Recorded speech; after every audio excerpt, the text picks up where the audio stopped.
우리가 민족이라고 하는 단어를 많이 사용합니다. 그러면 민족의 정확한 개념이 어떤 그런 사용이 개념이 언제 이것이 발생을 했는가 하면 고조선 이후로 민족의 개념을 가졌던 것으로 생각을 할 수 있습니다. 그러나 그렇지가 않습니다. 자, 민족이라고 하는 이 개념의 발생은 근대 이후, 그러니까 뭐 17세기 1700년, 1800년도쯤에 그 근대 민족 국가들이 그렇게 발생하는 과정 속에서 같은 지역, 또 같은 언어, 또 동일한 왕권 안에서 그렇게 동일성을 기반으로 나라를 만들었었습니다. 그래서 이 근대의 그 나라에서 민족이라고 하는 개념이 시작됐습니다. 역사가 그렇게 길지는 않습니다. 그래서 이것은 일종의 이데올로기적인 나라를 그 나라의 이념을 이끌고 나라를 지배하는 이데올로기적인 어떤 구조물이 바로 민족이다라고 정의를 합니다. 그래서 이 제르너라고 하는 민족주의 연구자의 유명한 명제는 민족이 민족주의를 만드는 것이 아니라 민족주의가 민족을 낳는다라고 했습니다. 자, 뭡니까? 이 민족주의가 있음으로 인해서 그 뒤에 있었던 과거 역사까지 민족 안에 흡수해버린다는 것입니다. 이게 정확한 어떤 민족의 개념입니다. 자, 한국, 중국, 일본의 이런 이 동아시아의 민족주의는 1700년 후반부터 이 서양의 제국주의의 위협에서 국가를 지키고자 하는 그 필요에 의해서 나타났습니다. 그래서 우리나라는 이 구한말의 이 진보적 지식인들은 조선 왕조의 위기가 있어서 이 유교적 이데올로기가 한계가 있구나라는 것을 알고, 그러면 우리가 서구적인 근대화를 추구하자라고 하면서 사회의 어떤 진화론적인 민족주의를 이든 받아들여야 된다라고 그렇게 생각을 했습니다. 그러면 사회의 진화론적 민족주의라는 것은 뭐냐? 바로 강한 민족만이 살아남는다라고 하는 이론, 적자생존의 이론이 사회와 역사에도 적용된다라고 하는 그런 생각입니다. 그래서 이들이 바로 누구였는가? 바로 구한말의 개화론자들이었습니다. 곧 이 우리나라는 일본의 이 제국주의에 맞서서 저항을 하면서 바로 민족주의가 태동을 한 것입니다. 그래서 이 1890년도 말까지는 민족이라고 하는 이 용어를 사용한 용례가 거의 찾아보기가 어려웠지만 1905년도 을사늑약을 전후로 해서 민족이라고 하는 단어가 본격적으로 사용이 된 것을 기록으로 확인을 할 수가 있습니다. 그래서 이 민족이라고 하는 이 개념과 동질성이 주는 우리 우리 동족들의 갖는 이 영향력이 주권을 상실했던 우리 선조들에게 민족 의식과 정체성, 또 우리는 한 민족이다라고 하는 동질성을 보존하는 아주 구심적인 역할을 했던 것입니다. 자, 어떤 개념이 사람을 또 민족을 묶는 그런 어떤 실제 역사들이 나타나는 것을 확인할 수가 있습니다. 자, 여기에 한말의 이 문명의 이 개혁에 특별한 인물들이 있었는데요. 바로 미국의 선교사님들이었습니다. 당시 조선 민족주의 지식인들에게 기독교라고 하는 것은 서양의 문명과 동일시했고요. 기독교를 통해서 서양 문명을 흡수를 해서 이 사회를 근대화하고 근대 민족 국가를 세우자라고 이분들이 지향을 했습니다. 자, 여기에 이 초기 선교 시절에 기독교 복음은요, 우리 선조들의 요구했었던 부국강벽, 그리고 문명개화, 사회개혁이라고 하는 이런 목적 담론들과 이 민족주의의 이데올로기와 복음이 자연스럽게 합치가 되었습니다. 그래서 이 일제시대 하에서 이 초기의 성도들은 제한적이었었지만 이 신앙이라고 하는 영역 안에서, 이 교회라고 하는 영역 안에서 어떤 사회 문화적인 어떤 자율의 공간을 확보를 했습니다. 신앙 영향 안에서 숨통이 튈 수 있는 공간이 있었습니다. 또 전국의 교회라고 하는 어떤 전국망과 교회가 연결이 되고요. 서구의 기독교 세계와 국제적인 연결망이 되어서 민족 재건을 돕는 중요한 그 장이 바로 초기 선교 시절에 이 교회의 역할이었었습니다. 자, 이것이 상당수의 민족 지도자들이 신앙인들이었었던 그 이유였습니다. 자, 여기에 이 박용호, 서재필, 또 누굽니까? 하여튼 여러 어떤 민족 지도자들은 한국에 가장 필요한 것이 기독교와 교육이라고 했고, 또 이 고종 폐위에 연루가 돼서 근 6년을 옥살을 하다가 옥중에서 회심을 했던 초대 대통령 이승만, 이분도 기독교를 받아들이지 않고는 진정한 문명개화와 사회개혁은 요원하다라고 했습니다. 여기에 이 초기 한국교회는 바로 교육, 문화, 의료, 세브란스 병원 이런 또 이대, 이화여대, 연세대학교 그런 여러 사회적 차원에서 어떤 개화를 하고 민족의식을 고취를 하고 민족의 정체성을 보존하고 민족의 실력을 양성하는 중요한 역할을 바로 교회가 감당을 했습니다. 이제 그러다가 1907년도 이 평양 대부흥의 역사 뒤로부터는 한국교회는 이 서양 선교사님들의 주도하에 비정치화가 됐습니다. 정치와 종교는 분리가 된다 라는 어떤 그런 취지로 계속해서 이렇게 인도를 했고요. 그래서 이 개인 경건을 지향하는 순수 복음주의 형태로 방향이 선회가 되었습니다. 이때 상당수의 민족 지도자들이 교회가 죽어서 천국 가는 내세주의에만 집중을 하고 비역사화되었다. 이게 무슨 뜻입니까? 바로 나라의 어떤 실제의 상황 가운데 괴리가 되는 어떤 그런 종교화되었다라고 여겨서 이 종교 지도자들이 교회를 떠나기도 했습니다.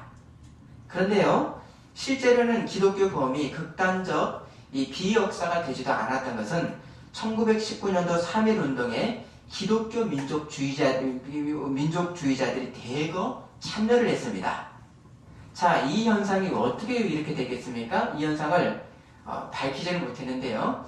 케네스 웰스라고 하는 학자가 아주 분석이 아주 예리하게 했습니다.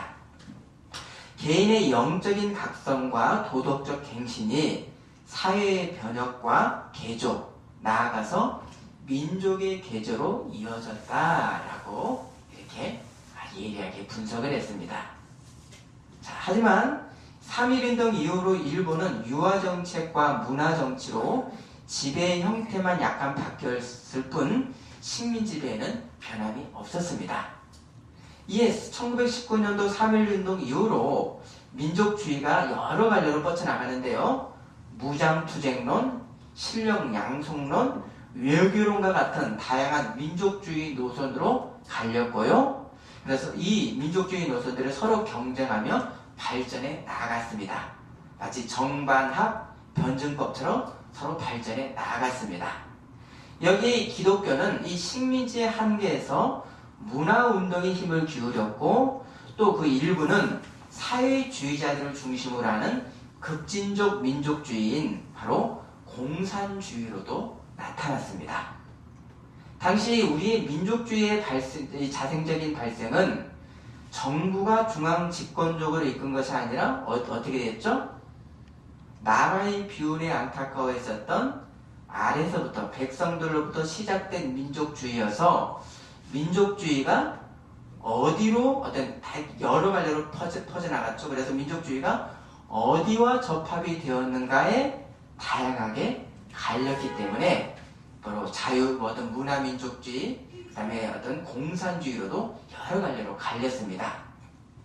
그래서 이 도산 안창호의 어떤 실력 양성론, 또 이강수의 민족 개조론과 같은 이 지향은 문화민족으로서의 실력을 양성하기 위해서 교육을 통해서 지도자의 양성을 하고 그래서 도덕의 현장을 갖춘 민족의 허리 중추 계급을 형성하자라고 이분들은 운동을 했습니다. 그래서 이 계몽된 지도자들이 다시 민중을 계몽을 하고 사회를 근대화하자라고 했습니다. 이에 공산주의자들은 민중을 희생시켜서 소수의 자본자 계급, 지주계급만을 위한 부르주아 민족주의 운동이라고 비판을 했습니다. 자, 이런 이 좌우의 이 첨예한 대립을 화합하기 위해서 신관회라는 것이 결성이 되었습니다. 그런데 내부에 분열이 있었고 또 일제가 그것을 방해를 해서 결국 신관회가 무산이 되었습니다. 이후로 문화 민족주의자들과 사회주의자들의 갈등이 더 심해졌습니다. 공산주의자들과 문화 민족주의자들의 갈등은 더 심해졌습니다. 이렇게 1919년 3.1운동의 한 마음으로 독립으로 함께 모였었지만 이후로는 민족주의 실천의 방법론의 차이로 인해서 좌우의 이념적 대립으로 갈라지는 아이러니가 이어졌습니다. 이 흐름 뒤에 어떻게 되었습니까? 해방이 되었죠? 그리고 남북의 분단 가운데 지금까지 이어지고 있는 것입니다. 또한 요즘은 어떻습니까? 탄핵 심판 막바지에 3.1절을 앞두고 태극기를 들고 촛불을 들고 입장 차에 따라서 의견 대립이 첨예화되고 서로를 죽이자라고 하는 상황 가운데 놓여 있습니다. 우리가 입장 차는 있을 수 있습니다. 이쪽도 저쪽도 그러나 함께 품고 나가야 되는 하나님께서 우리는 대한민국이라고 하는 공동체로 묶어주신 바로 이쪽도 저쪽도 바로 우리 민족이요 우리들의 지체인 것입니다. 입장 차이에 앞서는 진리는 무엇입니까? 당신의 살을 내어주신 그리스도의 사랑으로 서로의 날카로운 심령들이 사랑으로 부드러워져야 되고, 그래서 이 그리스도의 생명의 역사들이 심령에서부터 부드러워질 때 어떤 역사가 실제 나타납니까? 정치에 복음화가 나타나고요, 경제로, 안보로서, 외교적 모든 상황들이 그리스도의 용서하시는 사랑으로 높고 새로워집니다.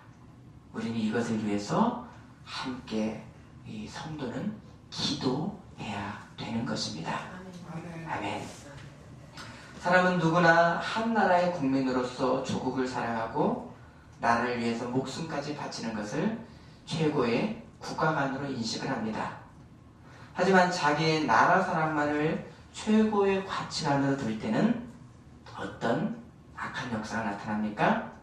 바로 잘못된 민족주의인 국수주의가 나타나게 됩니다. 2차 세계대전의 독일, 일본의 만행을 그들은 애국의 숭고함으로 여겼습니다.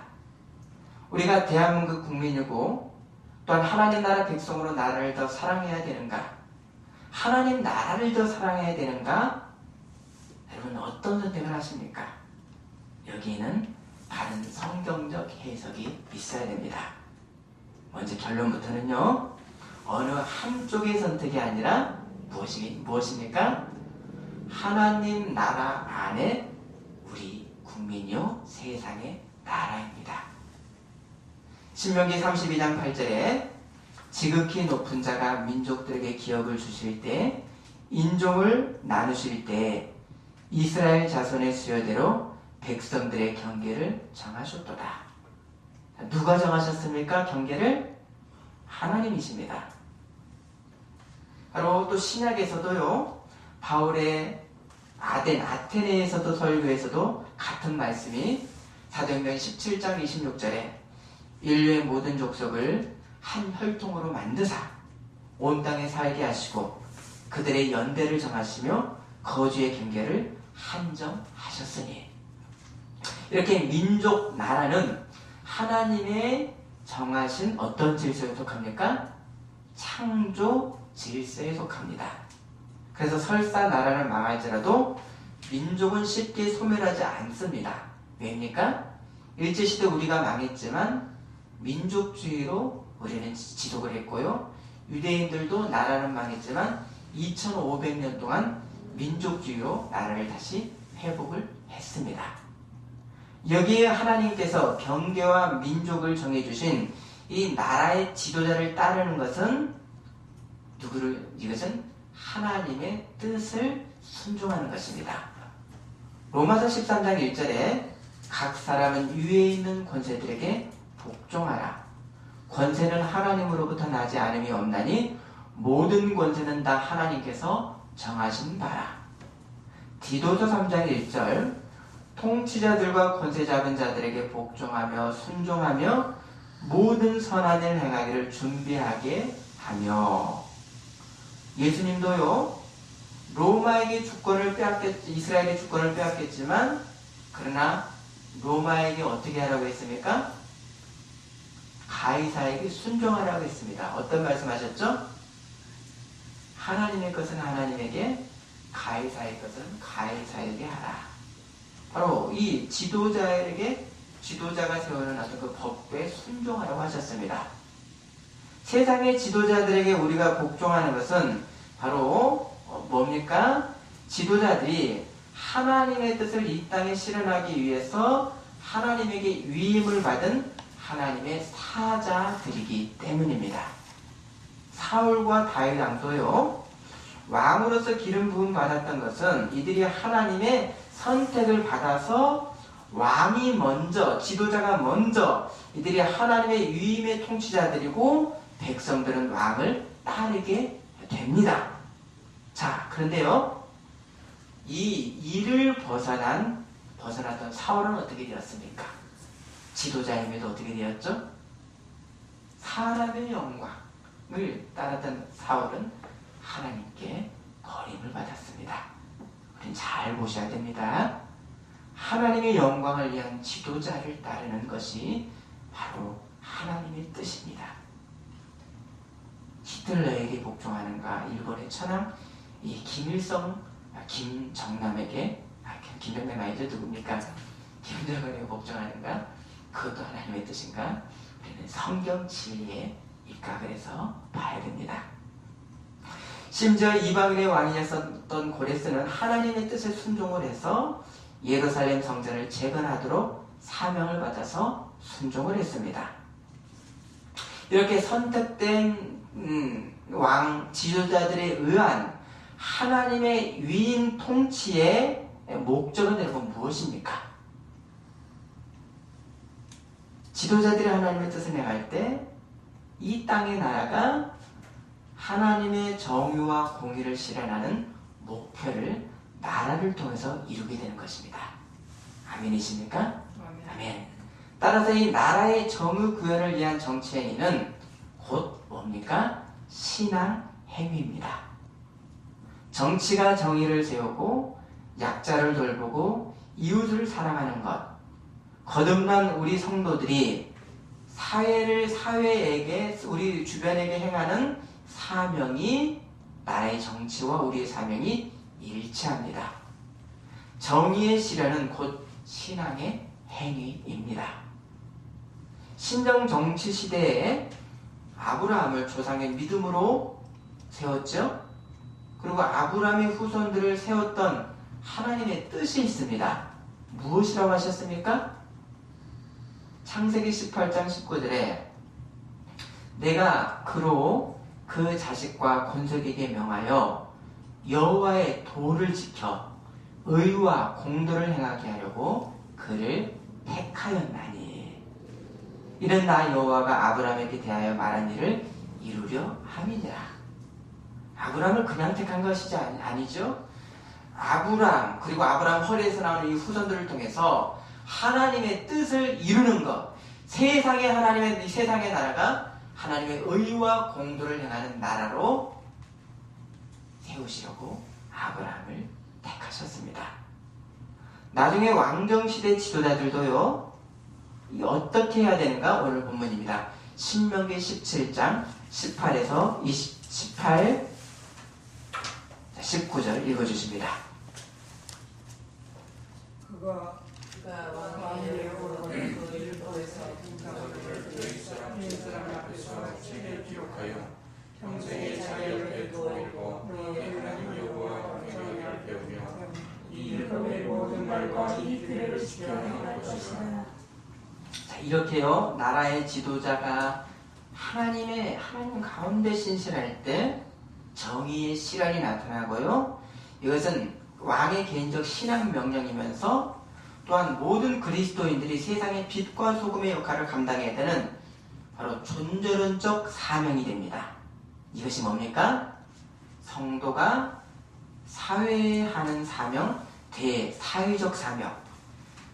성도가 이 역사 가운데서 행해야 되는 바로 역사적 사명과 하나가 되는 것입니다.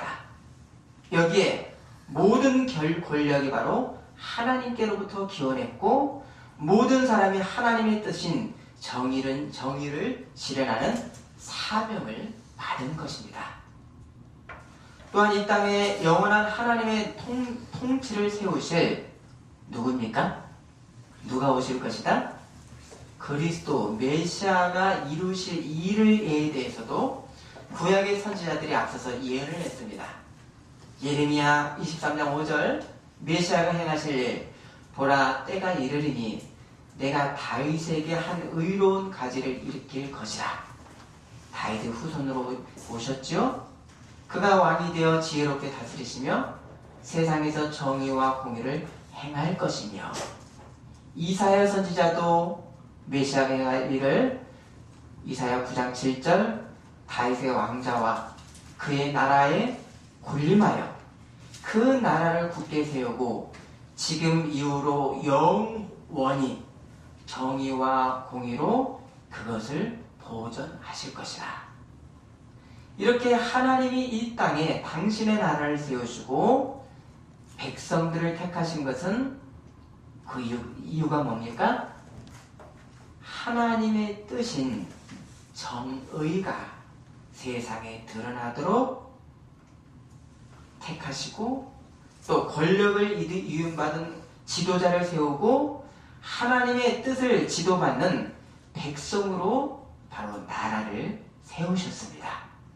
아멘이십니까? 아멘. 이렇게 구약의 이스라엘과 또 이제는요, 믿음으로 새 이스라엘이 된 우리 성도들이 택함받은 선민인 것은 바로 하나님의 이 정의의 구현을 실현하기에 바로 여기에 우리는 택함받은 선민들인 것입니다. 그리스도의 희생과 사랑을 거부하면서 유대인들의 특권의식, 겸손함의 어떤 섬김이 없는 유대인들은 민족의 우월주의를 치우쳤습니다. 그래서 그것이 우상숭배이기 때문에 하나님 어떻게 하셨습니까? 그들을 이 약속의 땅에서 쫓아내버리셨습니다. 그러나 그것으로 끝나지 않으셨죠? 곧 하나님을 믿는 이 유대교는 이스라엘의 민족 종교이지 세상을 구원하는 보편의 종교, 구원의 종교로는 이르지 못했던 것입니다. 지금도 마찬가지입니다. 지금까지도. 또 모든 나라와 이 민족은 하나님의 장중에 있어서 하나님의 뜻과 섭리에 의해서 흥망성쇠가 이루어집니다. 예레미야 18장 9절 10절, 내가 어느 민족이나 국가를 건설하거나 심으려 할 때 만일 그들이 나 보기에 악한 것을 행하여 내 목소리를 청종하지 아니하면 내가 그에게 유익하게 하리라고 한 복에 대하여 뜻을 돌이키리라. 내가 계시록에 무엇을 거두신다고 했습니까? 갑자기 기억이 가물한데 촛대를 거두신다고 하셨습니까? 하나님의 영광의 촛대를 거두신다고도 하셨습니다. 이렇게 하나님의 뜻을 행하는 이 우리 선민의 선민의 사명, 이것이 없이 나는 구원받은 특권자야, 나는 은혜 받은 자야 라고 하는 특권 의식으로만 점철됐었던 그러니 이스라엘은 어떻게 되었죠? 기원전 722년 전, 또 586년대에 바로 북이스라엘 남유다가 멸망을 해서 이들은 끌려가 버렸습니다. 그러면 이들이 예루살렘에서 쫓겨나는 것이 범죄의 징계로만 끝났습니까? 그러면 그게 이스라엘 택하신 하나님의 전능이십니까? 그렇지 않죠. 쫓겨남에서도 해방과 구원이 있었습니다. 자, 맨 먼저요. 이스라엘이 나라로서 탈출한 때가 언제입니까? 해방된 때가 지금으로부터 3500년 전 애굽에서 6월절 밤 해방의 날이었습니다. 맞죠? 아멘. 그때 우리가 말씀 한번 찾습니다. 그때의 말씀을 특별하게 말씀하십니다. 출애굽기 12장 39절입니다.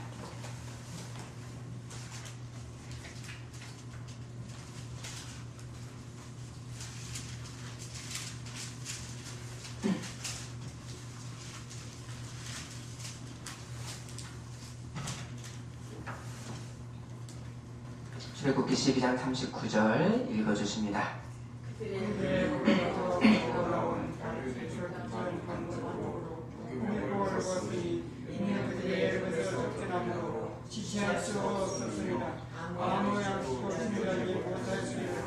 자, 애굽에서 해방됐는데 어떻게 표현합니까? 애굽에서 어떻게 되었다? 쫓겨났다라고 했습니다. 오히려 해방은 뭡니까? 삶의 터전을 쫓겨나는 것이고요. 또 쫓겨나는 것은 그 속내는 새로운 해방의 차원이 있는 것이고 하나님 나라의 새 국면이 있는 것입니다. 이러함이 하나님의 전능이십니다. 아멘이십니까? 아멘. 바로 하나님의 택한 자 이스라엘에 대한 하나님의 언약은 이방의 포로가 되었다라고 결코 포기가 될 수 없었던 것입니다. 그래서 이 하나님이 한 민족을 해방시키신 것에는 이 은총을 받은 자들이 하나님의 뜻을 자기의 삶의 영역 가운데서 이루어내야 되는 사명도 함께 주십니다. 그래서 이 이스라엘이 해방을 주신 하나님의 뜻을 이루지 않았을 때 바로 이방의 포로로 이들은 쫓겨났습니다. 나는 구원받았다라고 하는 그 의식을 섬김으로 하지 못하고 특권의식으로 하는 믿음을 어떻게 했습니까? 믿음의 우상 숭배를 했을 때 이들은 쫓겨났습니다. 근데 이 쫓겨난 것이 매우 아픈 역사이지만 하나님은 바벨론 땅에서 이 흩어진 백성들에게 어떤 사명을 또 주셨습니까? 추방당한 그곳에서 너희 선민들은 전쟁이 아니라 평화를 이루어라. 하나님의 말씀을 듣고 이들은 이방의 포로지에서 바로 하나님의 영광을 위한 고도의 성숙한 선민됨의 증거를 드러내는 기회를 이스라엘에게 또다시 허락을 해주신 것입니다. 아멘이십니까? 이게 하나님의 전능이십니다. 그래서 이 이스라엘의 남은 자들은 포로로 추방된 그 자리에서 어떻게 했죠? 오히려 하나님의 현존을 더 깊게 나갔고 누구를 기다렸습니까? 선지자들을 통해서 예언자들을 통해서 주신 하나님의 메시아를 대명하면서 신앙의 더 깊은 성숙의 단계로 이들은 바로 자손들 가운데 계속해서 이어지게 되었습니다. 그래서 이 오실 메시아를 소망했던 이 이스라엘은 예루살렘이라고 하는 한정된 공간에서만 사명을 행한다라고 하는 공간적 사명의식에서 어떻게 되었죠? 더 성숙하게 되었죠. 어떻게 해요? 어느 곳에서나 흩어진 이 포로의 이 자리에서도 하나님을 신앙할 수 있다라고 하는 성숙으로 하나님 앞에 예배를 드렸던 것입니다. 아멘이십니까? 아멘. 그리고 그곳에서 이스라엘의 남은 자들이 끊어지지 않고 어디까지 이어졌습니까? 오실 메시아 예수님에게까지 이어졌습니다. 아멘. 이렇게 이스라엘은 나라를 잃었지만 선민의 민족 의식으로 선민의 사명을 이들이 포로지 그 열악한 그 억압의 현장에서도 선민의 사명을 행하면서 이들은 메시아를 소망하면서 이 소수의 이스라엘의 남은 자들을 통해서 하나님의 나라가 이어져서 어디로까지 이어졌습니까? 바로 우리들에게까지도 이어졌습니다. 우리로 끝납니까? 우리의 후손들로까지도 남은 자들을 통해서 하나님께서 하나님 나라를 확장해 나아가십니다. 교회와 성도는 역사의 주권자이시니 하나님의 뜻을 알고 있기 때문에 세상에서 빛의 사명자요, 이 세상의 이 썩어짐에 반하는 소금의 존재입니다. 세상에서 하나님의 뜻을 밝히는 바로 빛의 파수꾼입니다. 이 정의와 이 공의의 지향의 삶이 가능한 근거가 도대체 무엇입니까? 우리 성도는 이 땅의 나라 백성이면서 우리는 어디 백성입니까? 천국 백성입니다. 앞으로 도래야 할 완전한 천국 새하늘과 새 땅을 우리는 믿음으로 이 소망을 받았고, 그래서 이 새하늘과 새 땅을 소망함으로 어떻게 됩니까? 그리스도의 사랑으로 세상을 사랑하는 백성이기 때문에 우리는 바로 이 땅에서 정의와 공의를 지향하는 그런 근거가 우리에게 있는 것입니다. 아멘. 포로의 억압에서도 하나님의 뜻으로 정의와 공의를 세웠던 이스라엘의 남은 자들처럼 우리도 세상 나라에 어떤 논리들이 있죠. 죽음의 논리입니다. 결국은요, 힘, 권력, 이런 논리, 소멸하는 논리, 돈에 우리가 함몰되지 않고 하나님 나라의 정의와 공의를 우리가 세울 수 있는 것, 또 세워야 되는 것은 우리가 이미 하나님 나라 백성의 신분적 근거가 있기 때문입니다. 아멘. 기도하시겠습니다.